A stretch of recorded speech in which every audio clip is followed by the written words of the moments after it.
29வது ஸ்லோகத்தை திருப்பி சொல்கிறேன். ஈசனை தேவி வரவேற்றல். கிரீட்டம் வைரீஞ்சம் பரிஹர புரக்கைட்டபிதः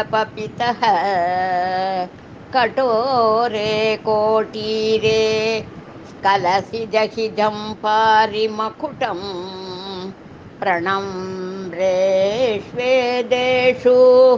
प्रसभमुभया तस्य भवनं भवस्याप्युत्थाने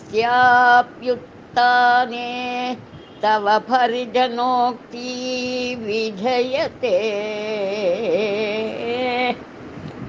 கடந்த ஸ்லோகத்தில் குறிப்பிட்டுள்ளபடி ஸ்ரீ சக்கர பூஜையை தவறாமல் செய்யும் சுகாசினிகளின் இல்லத்தில் லலிதை சாநித்தியமுடன் நித்தியவாசம் செய்வாள். அச்சமயத்தில், அதாவது நாம் பூஜை செய்யும் நேரத்தில் தேவியை கண்டு வணங்க பிரம்மா, விஷ்ணு, சிவன், இந்திரன் போன்றவர்கள் அங்கு வருகின்றனர்.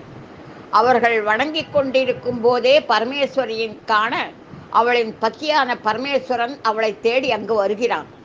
இவ்வாறு தன்னை காண தன் கணவர் வருவதை அறிந்த அம்பிகை அவரை எதிர்கொண்டு அழைக்க பரபரப்போடு எழுந்து செல்லும் பொழுது ஈஸ்வரியின் தோழிமார்கள் உரத்த குரலில், அம்மா, அங்கே பிரம்மா நமஸ்கரிக்கின்றார், அவருடைய கிரீட்டத்தை விட்டு சற்றே ஒதுங்கி வா.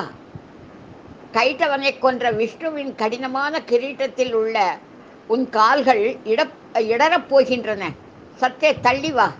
இங்கே இந்திரனின் மகுடம் இருக்கிறதே, ஒதுங்கி வருவாயாக என்று கூறும் சொற்கள் அவ்வீட்டில் எதிரொலிக்கும். மேலும் தொடர்ந்து பூஜை செய்தால் மேலே கூறிய எல்லோரையுமே தரிசித்தும் பாக்கியம் கிடைக்கும் பெறலாம் என்று இந்த ஸ்லோகத்தில் சொல்கிறது.